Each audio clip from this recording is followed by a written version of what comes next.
Welcome to WhiskyCast, cask strength conversation featuring news and interviews from the world of whiskey. I'm Mark Gillespie. This is episode number 909 for November 28th, 2021. Coming up in a few minutes. We have had a weekly Wednesday construction meeting every Wednesday at 9 a.m. since we started, and that has never stopped. We say never stand still. We are living it.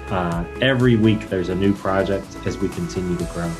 Bourbon is booming in popularity, even through a global pandemic, trade fights, and stiff competition from whiskey makers all over the world. And perhaps no distillery has ridden the wave of the bourbon boom quite like the Bardstown Bourbon Company in Kentucky. The distillery opened a little over 5 years ago, but as head of product development Dan Callaway says, the construction crews never really stopped working alongside the distillery team. They're making whiskey not only for their own brands, but for clients who want something special that they can't source anywhere else.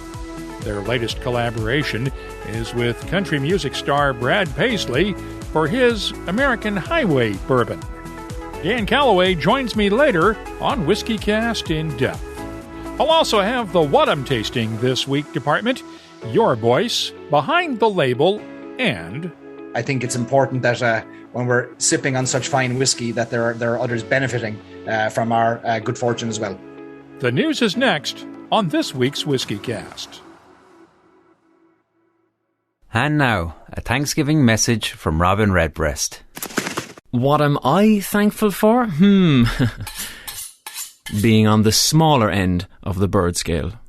Happy Thanksgiving from Redbreast, proud sponsor of WhiskyCast. What do Japan and Scotland have in common? You guessed it, whiskey. That's why Dewar's brought these two cultures together in our newest cask series innovation, introducing Dewar's 8-year Japanese Smooth. We took the Dewar's you know and love and finished it in rare Mizunara oak casks for a complex and balanced Scotch whiskey like no other. Let's get started with the news, and we'll begin with the intersection of whiskey, trade, and politics. You may remember that the European Union's punitive tariff on bourbons and other American whiskeys had been scheduled to double from 25% to 50% on December 1st. But the deal reached a few weeks ago between the U.S. and the European Union on steel and aluminum tariffs kept that from happening. However, the tariff still remains in place in Great Britain, which inherited the tariff when it formally left the EU at the beginning of this year. That is the bad news. It's in place despite a regulatory process that began earlier this year in London to restructure the UK's retaliatory tariffs in the steel and aluminum debate, along with Prime Minister Boris Johnson's 2019 campaign pledge to eliminate that tariff. The one bit of good news, while the UK inherited the tariff, that apparently does not extend to the EU's original plan to double it this week. There are no announced plans from the UK's Department for International Trade to increase the tariff as of now. There's a bit of a controversy taking place now within the Irish whiskey industry, and we can blame U.S. law for this one. You have probably heard of trademarks that protect the names of specific brands, but the same U.S. office that issues trademarks also issues what are called certification marks. Those show that a product has met specific standards. For example, if you've ever seen a UL label on the back of an electrical product, that means it's met the standards of Underwriters Laboratories, which gives that product the right to use the UL logo showing that fact. Now, here's where it's going to get complicated.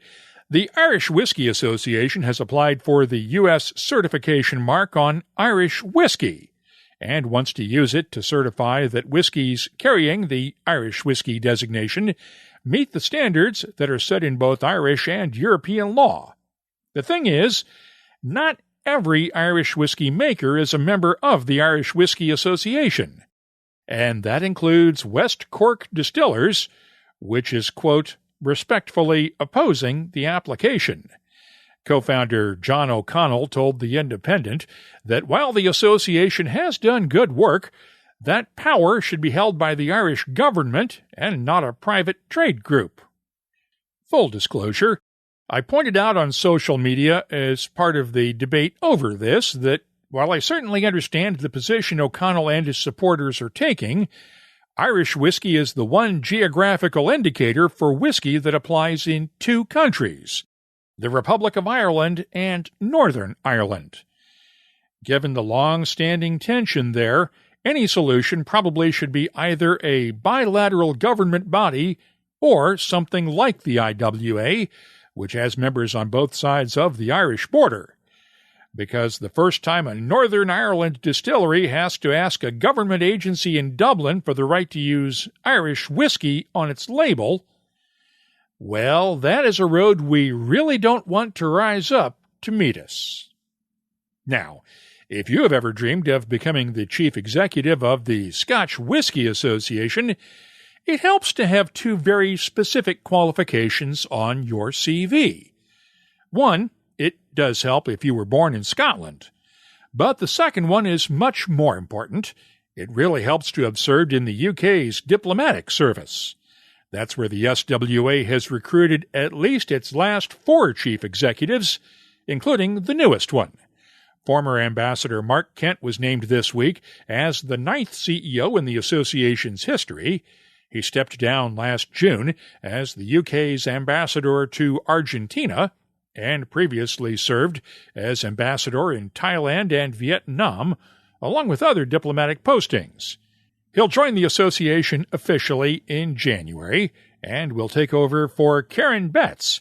She's leaving next month after 5 years on the job to become the new chief executive for the Food and Drink Federation. By the way, he got that job despite not meeting that first qualification. He confirmed this weekend that he was born in Lincolnshire, England. And one other note along these lines, congratulations to our old friend Kevin Smith. He's been named the new chairman of the Kentucky Distillers Association Board for the coming year. He takes over from Diageo's Pauline Rooney. Kevin is a former master distiller at Maker's Mark, who moved over to the dark side of the business a few years ago, overseeing public policy and charitable work as Beam Suntory's vice president of Kentucky Bourbon Affairs. I am kidding about that dark side reference. In other news, we are seeing more and more events returning to the calendar after the pandemic forced their cancellations last year. One of those is coming up Saturday in Denver, Colorado, when Stranahan's Distillery brings back its annual Snowflake limited edition release party, albeit with a few changes forced on the distillery because of the ongoing pandemic. For instance, this year's party will be at Denver's Red Rocks Amphitheater and Park instead of at the distillery, and no one will be allowed to camp out ahead of time for the first spots in line. But head distiller Owen Martin told me on a Zoom call they're just happy to be able to have a snowflake party this year. We're trying to keep the same sort of vibe with that. You know, we're going to have some bands, we're going to have food trucks, kind of have that party atmosphere and hopefully the camaraderie of waiting in line and, for the end result. And then speaking of that, we're doing a double release for the first time because I did have a blend together for last year. Obviously, it didn't happen. But kind of on a cool note, I was able to get the blend together, dump all the barrels, cut them a little bit to like a little more mellow proof, and then I just recask it back into the barrels it came from. So then I redumped those. What would that have been? 2 or 3 weeks ago, and it was almost like blended twice over, because the barrels had changed again within a year they'd been recast. So pretty excited for that one. Then I came up with the second one for this year. So, with any snowflake, they have to be amazing standalone whiskeys. But my secondary goal this year was to have them be completely different from each other, which honestly goes back to the name Snowflake and that no two are alike. Now, how are you going to handle this? Because I know there are people that in the past have shown up at the distillery literally Thanksgiving weekend to camp out, and that's not possible this year, is it? No, unfortunately, it's not. Luckily, we do have kind of lines of communication with a lot of our super fans, so we kind of got them up to speed a little bit beforehand. I'm sure some people will be upset about that, and there really wasn't a whole lot we could do this year with COVID regulations. So we're trying to do the best we can and keep the event as much in that same DNA as possible. And then next year, TBD whether it comes back here or stays there, but we'll take it 1 year at a time with that. Both the 2020 and 2021 releases of Snowflake will be on sale Saturday, with around 1,500 bottles of each one available on a first-come, first-served basis. By the way, Stranahan's has also released the second batch of its limited edition Mountain Angel 10-year-old single malt. Fewer than 600 bottles will be available, with a recommended retail price of $129.99 a bottle. Now, speaking of rare bottles, a very few people will get to taste one of the oldest and rarest Irish whiskies in the world next week near Cleveland. It's the 46-year-old Middleton Very Rare Silent Distillery Chapter 2, with some of the final whiskey left from the old Middleton Distillery in Ireland. It's being poured at a charity event on December 6th and 7th at Gormley's Pub in the Cleveland suburb of Rocky River, Ohio. Barry Chandler of Stories and Sips is hosting the event. About 6 months ago, Ohio was allocated one bottle of Middleton Very Rare Silent Distillery Chapter 2, and the local distributors in Ohio, who I've been working with for a while, asked if I could potentially find a buyer for this. And I said, why should we find a buyer when we can open the whiskey and drink it, which is what whiskey is for? And to my surprise, they said, well, if you can find people to drink it, we'll of course open that bottle. And we set about finding a bar or a venue that would be interested in purchasing the bottle and participating in a charity event, because I wanted to include a charity element in opening a bottle of this magnitude. And so we were very fortunate to find Sean Gormley of Gormley's Pub in Rocky River, Ohio, just outside Cleveland, who agreed to purchase the bottle and then participate in this festival of Middleton whiskies, which we've built around the bottle, with the Silent Distillery Chapter 2 being the kind of the centerpiece.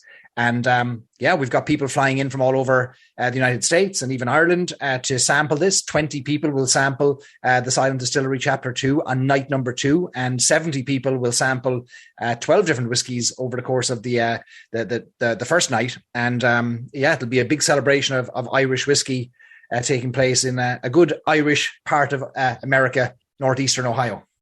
So tell me about the charity this is going to benefit. It's going to benefit Malachy House, which is a wonderful charity in Cleveland that does tremendous work helping those, giving dignity, helping provide dignity to those at the end of their lives who perhaps aren't in the financial position to live out their final days with the dignity that they deserve. And so Malachy House provides food and shelter and care and helps fund some of the expenses associated with the final days of one's life. And so it's a very worthy charity. They've been doing great work in the Cleveland area for many, many years. And we're delighted that so far now we've raised about $18,000 so far for Malachy House, with I think much more to be raised yet, because we'll host some raffles on both nights as well to benefit the charity. So it's I think it's important that when we're sipping on such fine whiskey, that there are others benefiting from our good fortune as well.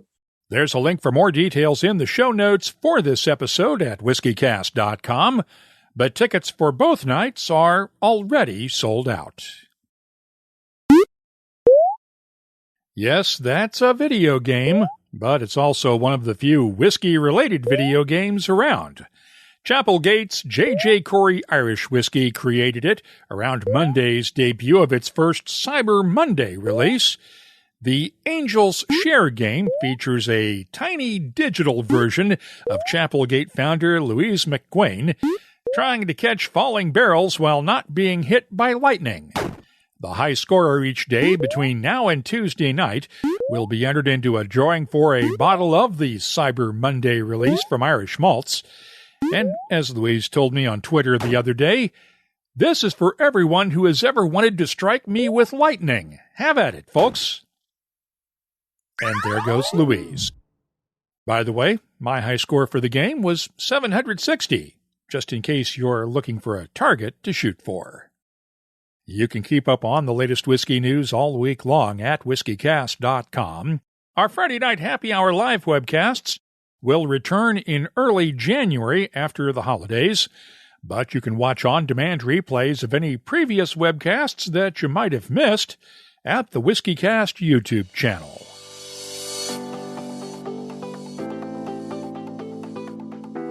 Time now for the WhiskyCast calendar of events. It's brought to you by Catoctin Creek Distilling.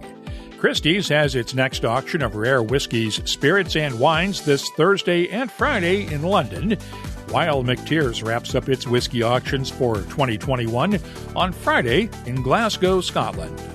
The Stockholm Beer and Whiskey Festival runs from Thursday through Saturday in Sweden. Whiskey Fest San Francisco is this Thursday night, along with the Distillers One-of-One charity auction at Sotheby's in London. Bonham's wraps up its whiskey auctions for the year in Edinburgh, Scotland on December 7th. The National Whiskey Festival is on the 11th in Edinburgh, and the Brandy Library has a bourbon spirit school scheduled for December 18th in New York City.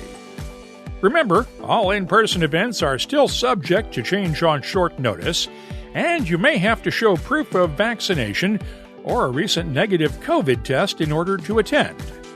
The calendar of events is brought to you by Catoctin Creek Distilling, makers of the Virginia Rye Whiskey.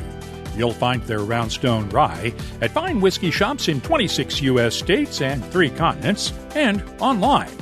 Visit the new BuyVirginiaRye.com site for more details, and please drink responsibly. It's been 175 years and Dewar's continues to stay curious. We're proud to announce the newest addition to the innovative Dewar's 8-year cask finish series of Scotch whiskey, Dewar's Japanese Smooth. Brought to life by our award-winning master blender, Stephanie McLeod, Japanese Smooth is a perfectly balanced 8-year-old Scotch whiskey that puts a pioneering and innovative focus on our aging process. After 8 years in Scotland, we blend, age again, then finish this whiskey in casks made from 200-year-old Mizunara oak trees. Rare, sure, but worth it. The Mizunara oak perfectly complements the tasty notes with Dewar's Scotch whiskey. Japanese Smooth is loaded with Dewar's signature honey and floral notes, with the Japanese Mizunara oak adding exotic sweet and spicy flavors. Curious? Try this one in a perfect Japanese highball or on the rocks. WhiskyCast In-Depth is brought to you by Oban and the Classic Malts lineup. Bardstown, Kentucky has seen a lot of distilleries come and go over the years, but few that have grown as aggressively as Bardstown Bourbon Company has. We first reported on Bardstown Bourbon Company when the project was unveiled in late 2014 as Bourbon Hall of Fame distiller Steve Nally came home from Wyoming to lead the production team. It has an unusual business model that is still unique within the whiskey industry, with an emphasis on contract distilling for outside partners, as well as making whiskey for its own brands. That has led to some unique collaborations, as Bardstown Bourbon's Vice President of Product Development, Dan Callaway, told me the other day on a Zoom call. Let's start, Dan, with sort of the growth that you guys have had at Bardstown Bourbon. You guys have really been among the more aggressive distilleries in Kentucky in terms of growing over the last 7 years. So what's gone into that? Yeah, absolutely. And thanks again for having me, Mark. We started distilling in September of 2016 at 1.5 million proof gallons annually. We now distill 7.3 million proof gallons, 334 barrels a day. We're the 7th largest whiskey distillery in the U.S., and all of that happened in about 4 years. What truly separates us is we make 54 different recipes for 30 customers. So brands like High West, Kentucky Owl, Belle Meade, special projects like this American Highway release. We can create all of those in-house. We do everything as a team, combining beverage, culinary, distilling. It's just been an amazing journey and awesome to be a part of. Has there been a time in the last 5 years when there have not been construction crews at that place? So Busick Construction, who, builds almost all the rick houses here, we were the first distillery they built, and we have had a weekly Wednesday construction meeting every Wednesday at 9 a.m. since we started, and that has never stopped. We say never stand still. We are living it. Every week there's a new project as we continue to grow. So Steve and John were basically running on treadmills all week long, right? We keep them busy. You're right. Absolutely. For those people who are not familiar with contract distilling, let's explain how this works. This is somewhat different than the MGP model, where they're making their recipes and you go in, place an order, and buy casks from them of either mature or new make spirit. In Bardstown Bourbon's case, you guys are doing this to order for clients. It's a great question and an important distinction. So we do custom distillation. I compare it to a chef coming in and using our kitchen, right? So we have 500 points of distillation we can target. Your barrel char, your yeast, your set temperature, every part of the process. If you want to bring in an heirloom varietal corn, we can come in, we make that recipe for you only. So we're sitting here, it's November, middle of November. We are going to have 30 different recipes to close out the year. So the rapid turnover, completely customized, the same way you go to a tailor instead of buying a suit off the rack. So in many ways, we're the opposite of MGP.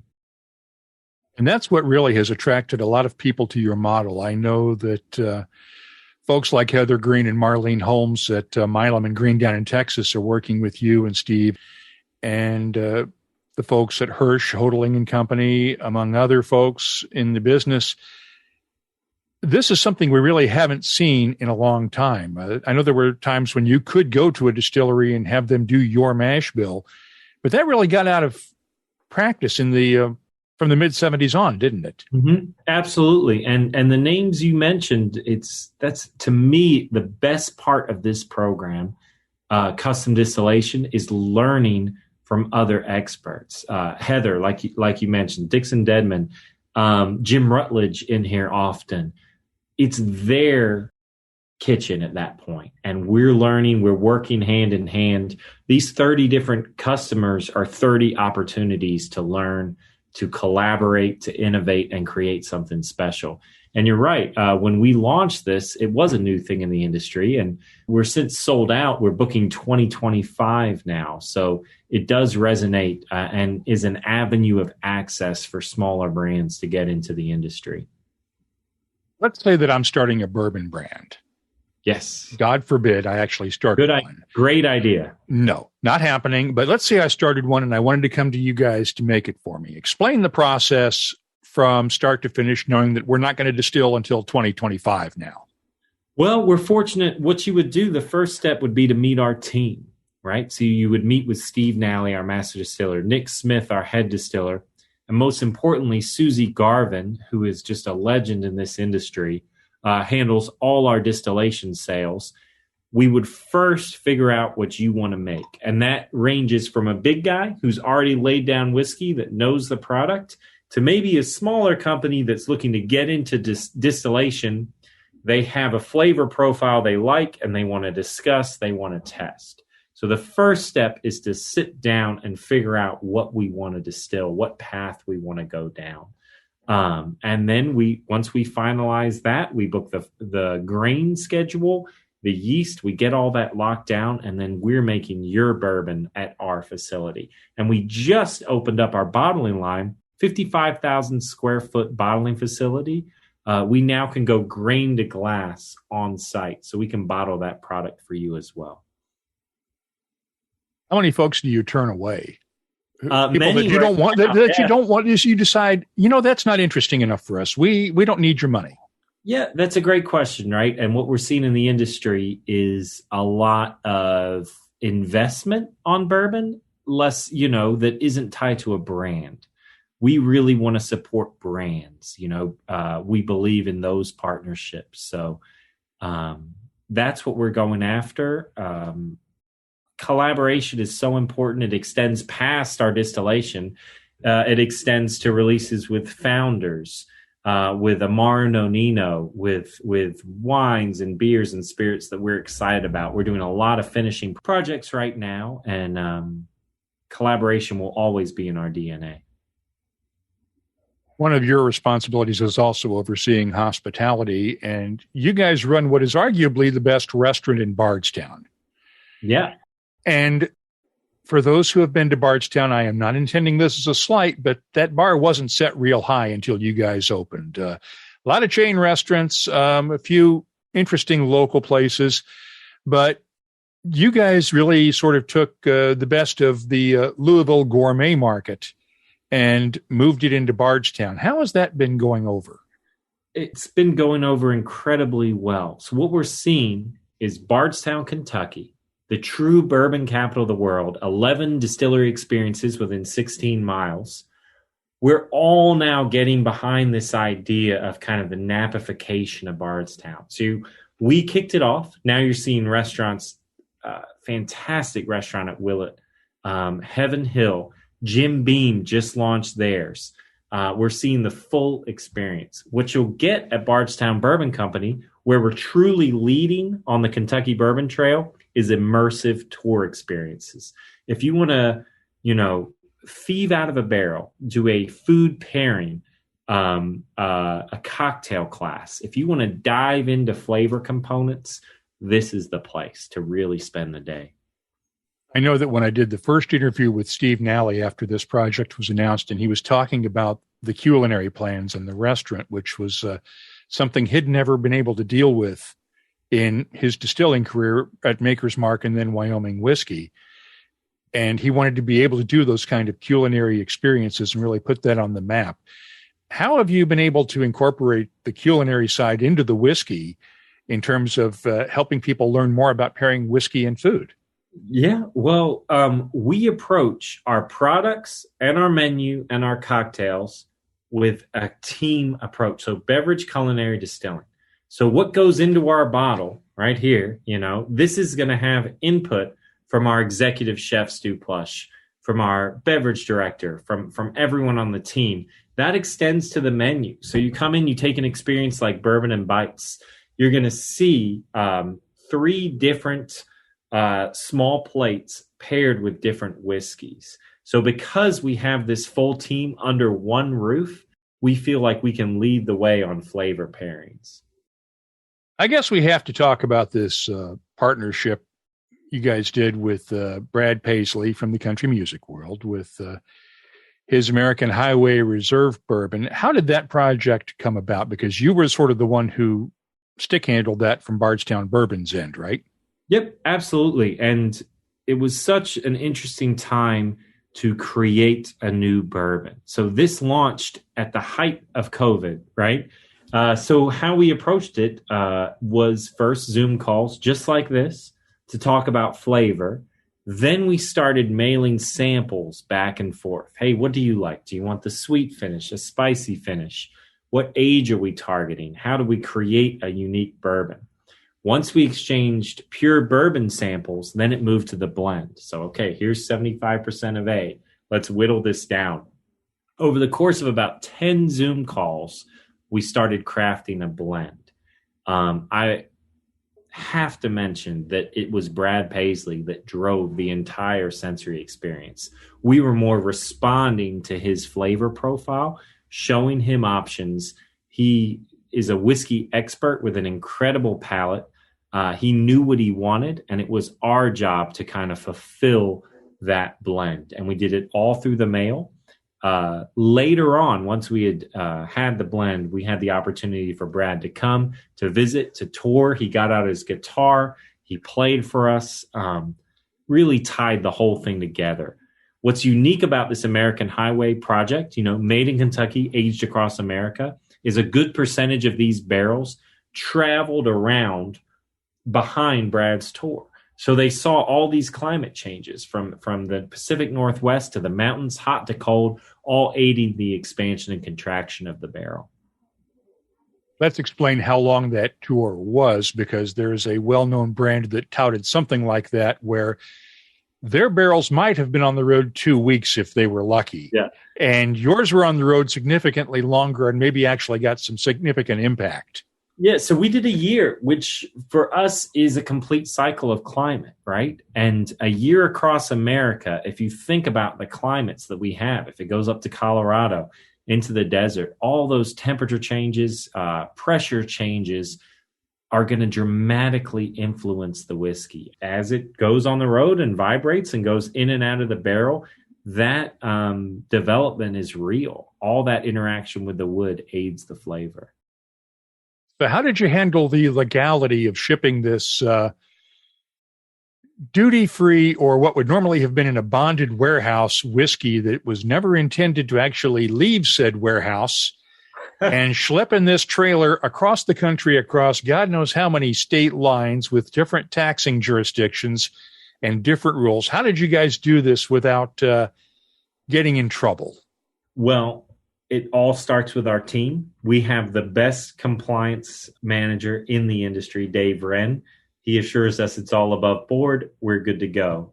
If Dave signs off on a project, then we know we're in the clear. We do everything by the book. I am positive he has dotted every I and crossed every T.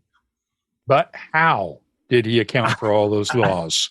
Because, for instance, if you go into Pennsylvania, it's a control state. You're not supposed to bring above X gallons across state lines in some cases. And I can't speak to the legality, but I do know it started in bond and ended up in bond. But that would be a separate discussion of how that worked out. No liquid left the trailer. Nothing was bottled from the trailer. It was between bonded storage locations. So that's how you worked around it. I would let Dave, our compliance manager, speak to that, so I don't speak out of turn. I'd I'd love to hear what Dave has to say about this, because because I just want to make sure that I just want to know how you pull this off, because we get people asking, how do I move my whiskey collection legally from state to state? And I'm going, okay, yeah, this is kind of tricky. You're going to need to check with various people in those states, but hauling a trailer full of raw bonded whiskey that's in bonded storage across state lines, right and left. Poor Dave must have had a hard time just trying to keep all that straightened out. I am sure he did, but if there's one man up to the challenge, it's him. Okay. Now, you said Paisley has a great nose and really drove the development of that brand. Is it fair to say that there are other brands that you've been involved with where the principals were somewhat, shall we say, less talented innately, or needed to be handheld along the way? That's a great question. I would say no, because we are so selective in who we work with. That's not to say you need to have a miracle palate to work with us at all. We go with principled companies that we believe in. Tasting is just a small component of the big picture, right? If you want to create a brand, the ability of your palate is a small component of the complete vision. So yes, there's been, we've led the charge more so on the palate and assisted that in a larger way. And maybe they had the vision. We're flexible in that, but having a extraordinary palate is certainly not a requirement to build a product together. One of the things that you have, getting back to the construction and growth at Bardstown Bourbon, is a lot of farmland around the distillery and room for expansion. How much bigger can you get realistically over the next 5 years, considering that where you started out 5 years ago and where you are today is probably not quite as big as you imagined it would be? Well, we did roughly our 15-year plan in 5 years. I will say we've maxed out our distillation capacity on site. So to take the next step, if we wanted to grow in the works, we could build another still. Our challenge and where we're buying land right now, we sit on 100 acres, is potentially buying land to build more rick houses for storage. As you know, we're putting a lot of bourbon out. Since that bourbon is just now turning 5 years old, we're not taking a lot of barrels out. So we're staying ahead. We're looking to purchase more land, build more rick houses. The option is always there to add in more distillation capacity. The demand would certainly match it. And any plans for expansion on the hospitality side? For instance, maybe say a hotel or something like that. Great question. Hotel has been there, was an early thought, and we got close with the hotel. Currently, our thought process is we're in the distillation industry, somewhat in the restaurant industry. We need to master those.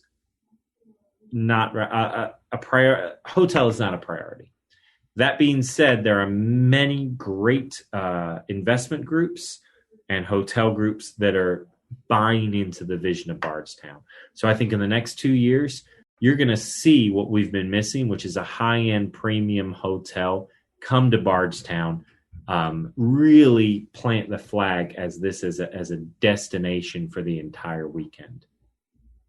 And might we see, say, a pop-up concert space around, say, Bourbon Festival time for a certain entertainer that you might have worked with in the very recent past for a concert at the distillery? Hint, I think that is in the cards. Nothing to speak to now. If you come visit us on site, which I recommend everyone does, you'll see we're kind of making a campus with our rick houses, which provides a great green space in the middle where we could host such an event.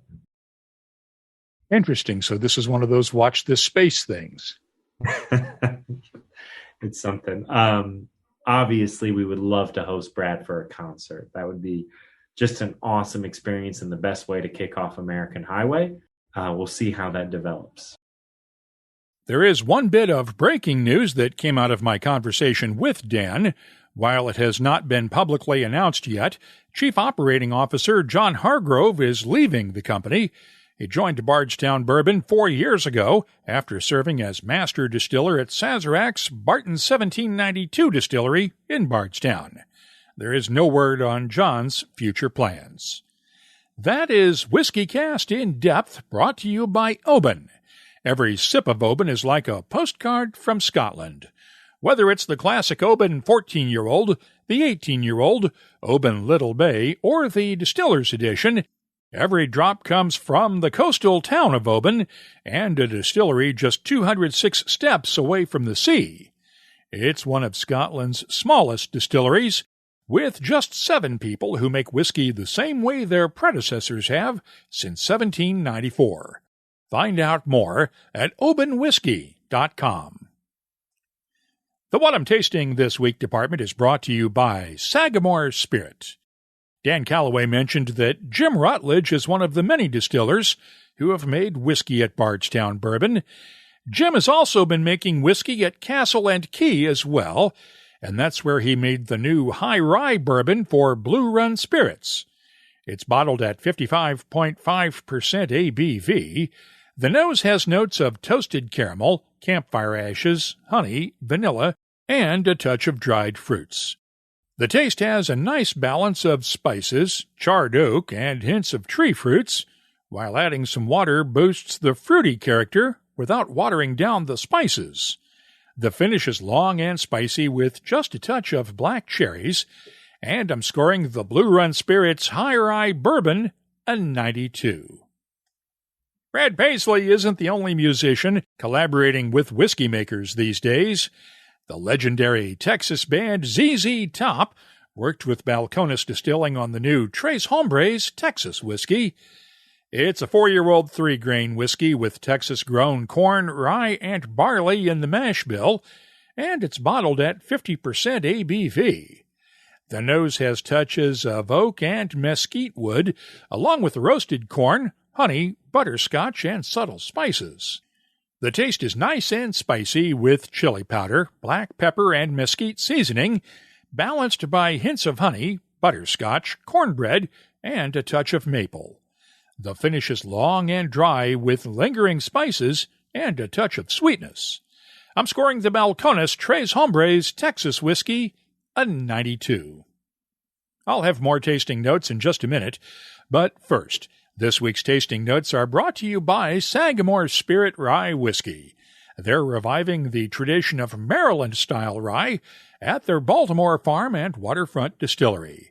In-person tastings are available once again at the distillery in Baltimore, but you'll also find a variety of virtual tours, tastings, and other experiences at the Sagamore Spirit website, sagamorespirit.com. Please drink responsibly. It's time for a bunch of holiday releases to make their appearance, and that includes the annual Christmas edition from India's Paul John Whiskey. The 2021 Christmas edition comes from a combination of ex-bourbon, port, and Madeira wine casks, and it's bottled at 46% ABV. The nose is fruity and vibrant with touches of fresh berries, brown sugar, orange peel, vanilla, soft oak, and a hint of Christmas cake. If you leave it in the glass for a few minutes, it'll change as touches of peach nectar and honey come out. The taste is fruity and tart, with peaches, red apples, a hint of orange peel, citrus, honey, fresh berries, and hints of baking spices. The finish is long, tart, and well-balanced, and I'm scoring the Paul John 2021 Christmas edition a 92. Finally, the Whiskey Exchange is out with the 2021 edition of A Fine Christmas Dram. As with previous editions, it's 16 years old, and this one comes from an undisclosed Orkney distillery. Though if you look at the webpage for it on the Whiskey Exchange's website, the bottom of the page shows, quote, more from Highland Park. That said, it's bottled at 53.2% ABV. The nose has notes of grilled fruits, fireplace smoke, hints of citrus and cocoa beans, and a slight nuttiness. The taste is smoky and luscious with Christmas cake, cinnamon, clove, ginger, and vanilla, while touches of honey, cocoa, and nuts add complexity. The finish fades away gently, with a wonderful balance of cinnamon applesauce, cocoa, and a hint of fireplace smoke. I'm scoring the Whiskey Exchange's A Fine Christmas Dram 2021 edition a 93.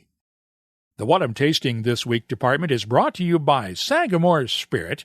I'll be adding these tasting notes to our searchable list of more than 3,200 different whiskeys from all over the world. Check it out this week at WhiskyCast.com. And now, a message from Robin Redbreast. So, in Spain, they call Redbreast Petit Roco. It's me, but a touch more exotic. Kind of like a Redbreast PX edition. Finished in Pedro Jimenez casks, adding a velvety and decadent dimension. You know, I won't lie. A climate like this makes me wish I was a migratory bird. Proud sponsor of WhiskyCast. Redbreast. Pass it on. It's time to open up the inbox for Your Voice, presented by Scarabus Isla Single Malt Scotch Whisky.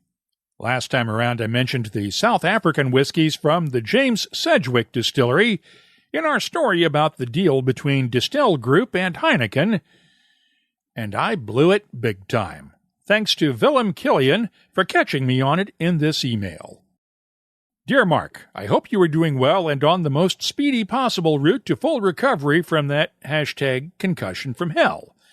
I'm sorry if this is nitpicky and unfair, but I couldn't help but notice that you kept referring to Baines and Cape Mountain whiskies from the James Sedgwick Distillery when talking about the takeover of Distell by Heineken.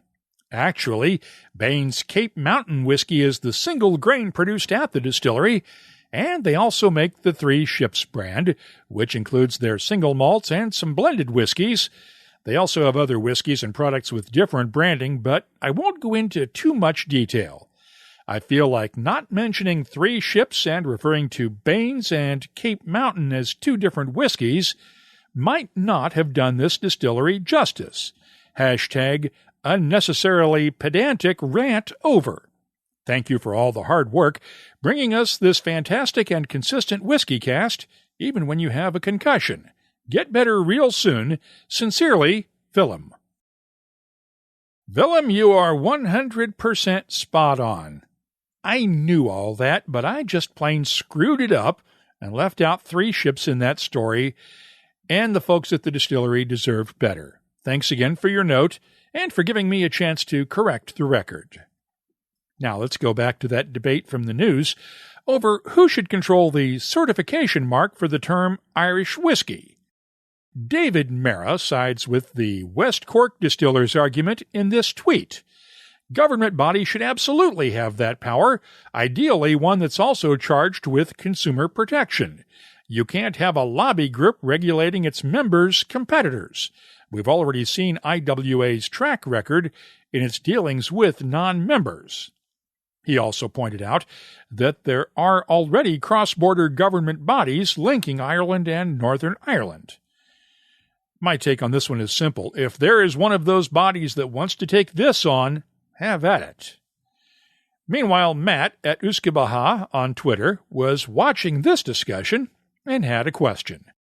Been trying to follow and understand this conversation.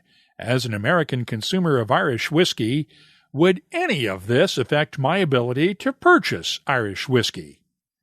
Not at all, Matt. It's one of those inside baseball things.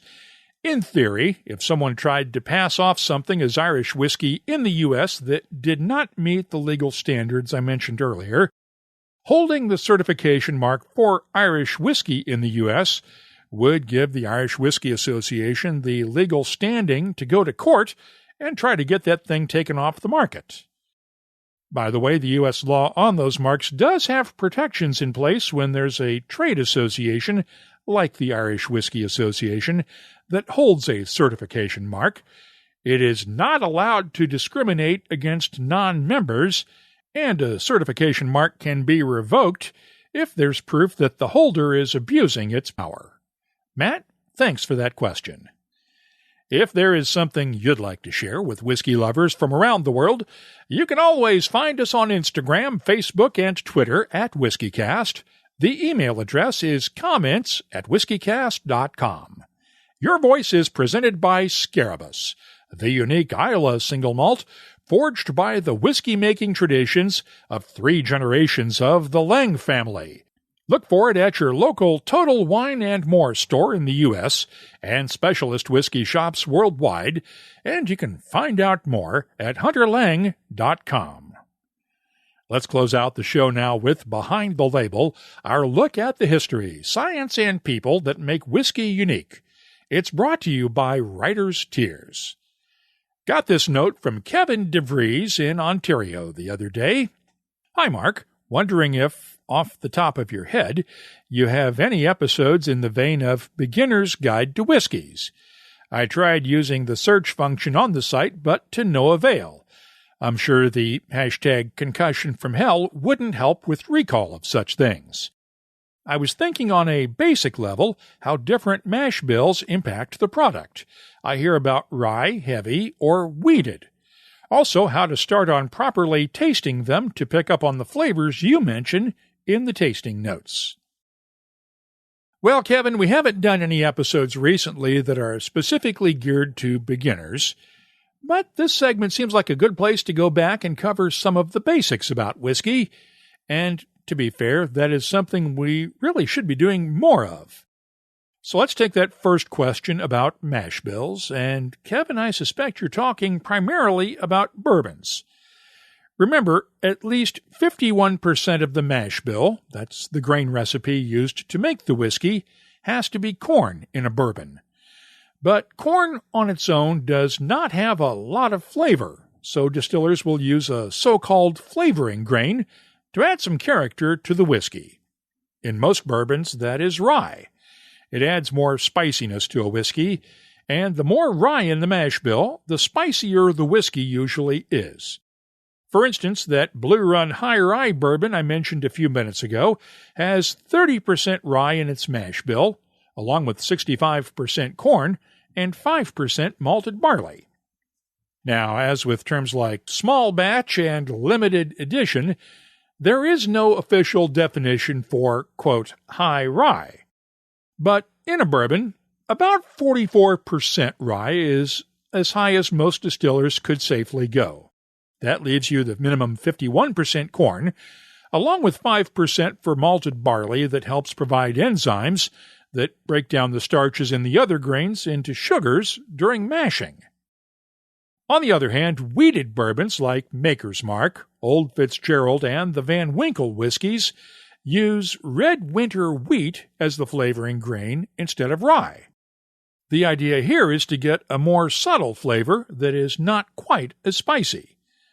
Of course, a distiller can use both rye and wheat to get a balance between the two, and that's often what you're getting in a so-called 4-grain bourbon.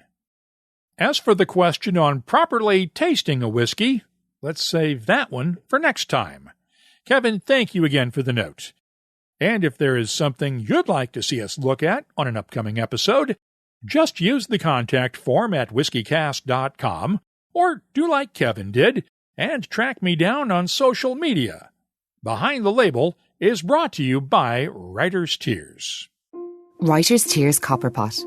The tears of Ireland's great writers, bursting with flavour, humour and angst. Bottled for you to taste. No writers were harmed in the making of this premium Irish whiskey. Writer's Tears Copperpot. That's all for this edition of WhiskyCast. You'll find links for the stories in this episode in our show notes at WhiskyCast.com. That's also where you'll find the latest whiskey news, my tasting notes, the calendar of events, the whiskey photo of the week, and of course a complete archive of all of our past episodes going all the way back to 2005. Get in touch with us on Twitter, Instagram, and Facebook at WhiskyCast. The email address is comments@whiskycast.com. Just like the end of this WhiskyCast episode, Dewar's Scotch Whisky always makes for a smooth finish. Like our newly released Dewar's Japanese Smooth, aged for 8 years in Scotland, blended then aged again before being finished for up to 6 months in Mizunara oak casks made from 200-year-old Japanese water oak trees. These unique casks layer distinct dry and spicy flavors to the whiskey, with aromas reminiscent of sandalwood and incense. Keep an eye out for a bottle of Dewar's Japanese Smooth at a store near you. And now, a message from Robin Redbreast. Ever go out drinking with a peacock? Always the same.